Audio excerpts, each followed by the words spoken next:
큰 틀을 말씀드리면은 우리가 지금 가는 곳은 고려 조선과 그 명나라의 국경선 지역을 찾아가는 겁니다. 그 독립보란들 찾아가는 거고, 그 다음에 갈 곳이 이제 이 신양하고 요양 사이에 등탑시라고 있는데, 거기에 고구려 성이 하나 있어요. 근데 거기 갖다 뭐 백암성이라고 하는데, 그 지금 누가 무슨 성이다 이름 붙인 거는 다 무시하셔도 상관이 없어요. 다 일본인들이 이름 붙인 거 그냥 지금까지 따라 하는 건데요.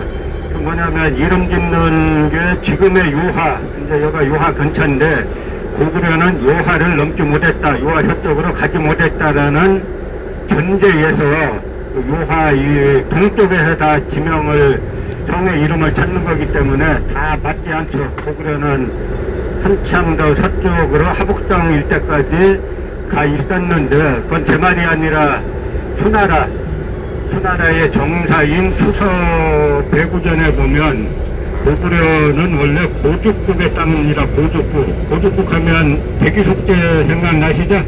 사기 열전의 첫 번째가 백이숙제인데, 백이숙제 고죽국이 동이족 국가인데 중국 각계에서도 그 고죽국의 수도를 지금의 하북성 노령선이라고 말하고 있어요.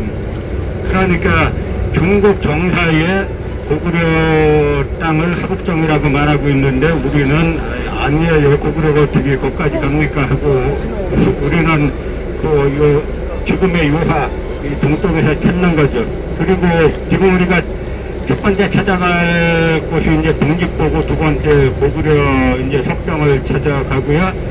오늘 여러분들이 새벽부터 고생을 하셨는데, 그 덕분에 조금 이제 시간을 벌어가지고 조금 의논해서, 원래는 원 계획에는 우리가 없었는데 현지에서 사정에 따라서 우리가 안 될 것 같은데 빼버리고 현지 사정에 따라서 추가하고 합니다.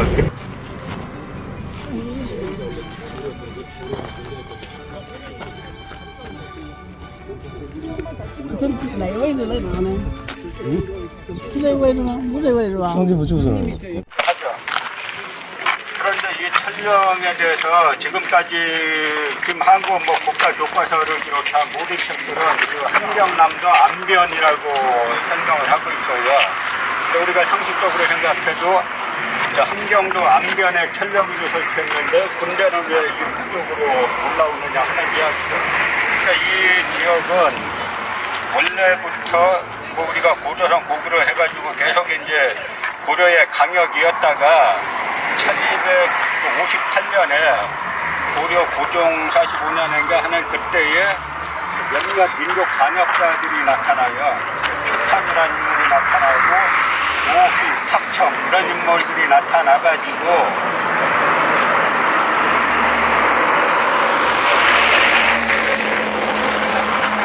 표탄이 이제 서경을 갖다가 바치니까 서경 땅에다가 원나라에서 동령도를 설치하고, 그 다음에 조휘와 탁청이 화주 이북 땅을 들어바치니까 원나라에서 이 지역에 이제 쌍정총관부를 설치했죠.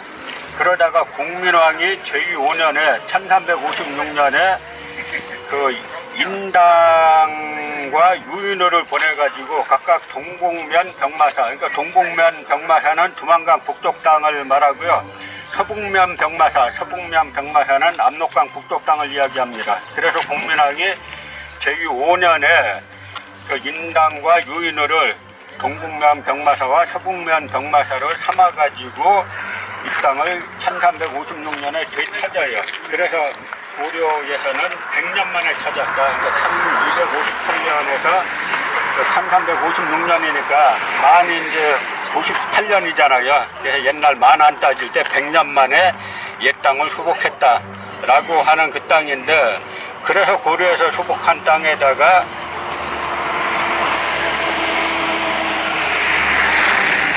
고려에서 수복한 이 땅에다가 명나라에서 천령위를 설치해가지고 직접 다스리겠다라고 하니까 이제 고려에서 반발해가지고 군대를 북상시키고 박유종을 보내서 사신을 보내서 이제 항의를 하는 거죠. 그랬더니 이제 그 명사에 보면은 그 당시 명나라 태조 주원장이 왕국 유사 왕국에서 말이 있다, 그러니까 고려에서 말이 있다라고 해가지고 이 천령위를 포기하고 우리가 오늘 밤에 가서 주무실 신양 북쪽에 천령시에 지금 한주구가 있는데 또 우리 쪽으로 천령을 옮깁니다. 근데 이 지역에 대해서는 명나라의 정사인 명사에 요동도 주의사사 쪽에 보면은 이 천령위에 대해서 설명을 하고 있어요. 천령위는 원 천령성 자리고 고려와 경계를 접하고 있다. 그러니까 여기가 바로 고려와 경계를 접하고 있는 그런 땅이고 여기까지 이제 고려 강역이었다는 거죠.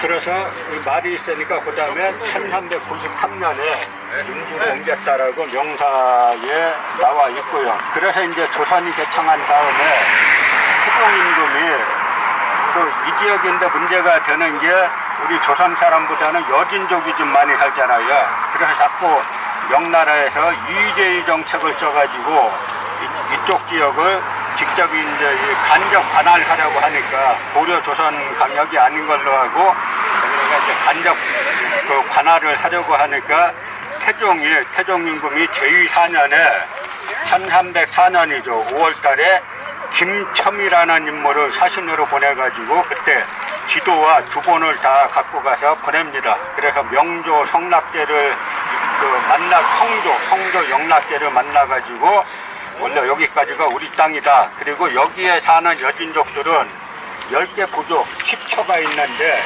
그들은 다 우리에게 벼슬을 받고 우리에게 세금을 바치는 우리의 신민이다 라고 해가지고 10처의 대표적인 인물로 또 뭐 이영리 불화라는 인물의 이름을 대는데 이영리 불화가 누구냐면 그 태조 이성계의 개국공신 중에 여진족 있잖아요.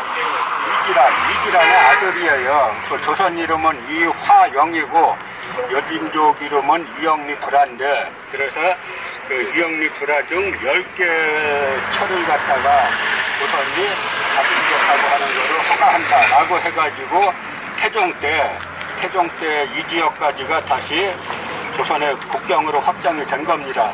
그러다가 또 여기에 살던 여진족들이 또 명나라와 조선 사이에 이제 그 거래를 하려고 하죠. 그러니까 또 세종임금이 사신을 또 보내가지고 원래 명나라 최고 주원자 조황제가 동엄진부터 천령까지는 조선 땅이라고 했습니다. 하면서 이 동엄진은 지금 두만강 북쪽 700리, 그 다음에 여기는 아마 압록강에서 600~700리쯤 될 거예요. 여기까지가 조선 땅이라고 했습니다라고 해가지고 세종 때도 우리 땅으로 확정이 지어진 겁니다. 그런데 지금 우리 교과서들을 보면 뭐라고 하고 있어요? 고려가 압록강 서쪽에서 함경도까지 이렇게 쭉 거놓고 그 고려 강역이라고 하고 있는데 그건 전부 다 이케우치 히로시, 그 다음에 쯔다소키치, 이마니시류 이런 이제 일본인 식민사학자들이 조작한 걸 갖다가 함경도 안변에도 천령이 하나 있는데 거길 갖다가 이제 조작한 걸 지금까지 따르고 있는 건데요. 그러면서 지금 국사교과서에서는 뭐라고 하냐면 세종이 사군육진을 개척하면서 압록강과 두만강까지 강역을 확장했다, 확대시켰다 이렇게 말하고 있어요. 그게 조선의 최대 강역이 압록강 두만강이라는 거죠. 그러면서 뒤에 오면 뭐라 그럽니까? 1909년에 간도협약으로 일본이 동청철도 구설권하고 간도를 팔아넘겼다 그러잖아요. 아니 우리 땅이었던 적이 없는데 일본이 뭘 팔아먹어요? 팔아먹기는. 청나라는 원래 자기네 땅인데 그럼 뭘 돈 주고 삽니까? 막 동청철도 구설권 가지고 여기까지가 사실 여기보다 고구려로 따지면 여기보다 훨씬 북쪽 서쪽으로 올라가야 되는데 여기까지가 이제 고려조선이 국경으로 삼은 되고요. 그래서 명사 천령위에 보면은 뭐라고 되어 있냐면 이 천령 서쪽에는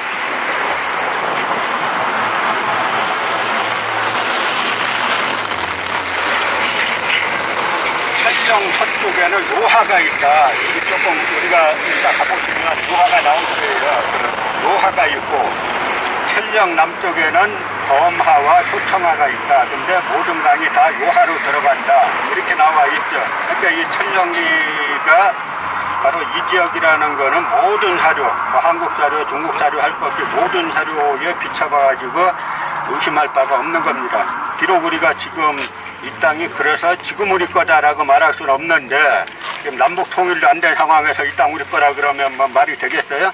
그러나 우리가 역사적 연원은 확실히 밝혀놔야 그다음에 나중에 어떤 이제 일이 발생했을 때 이제 대처를 할 수 있게 되는 거고요. 그래서 우리가 이 지역에 대한 이 강역사를 열심히 이제 공부해야 되는 건데 여러분 이제 여기까지 오셔서 보시니까 우리가 교과서에서 고려 볼 때 한반도의 3분의 2밖에 차지하지 못한 아주 작은 나라 이렇게 알고 있다가 이 심양까지 차지한 나라를 보니까 상당히 달려 보이시잖아요. 일본인들이 강도 사장으로 우리가 가져가지고 대륙과 해양을 다 잘라놓은 걸 갖다가 광복 79년인 올해까지도 못 찾고 있는데 이제 올해 우리가 그 대한민국 역사 교과서 여러분들 다 이제 강의 듣고 하셨잖아요. 대한민국 역사 교과서 7강을 계기로 이 강역사를 바로 잡아야 할 때라고 생각합니다. 뭐 질문 있으시면 질문하시고.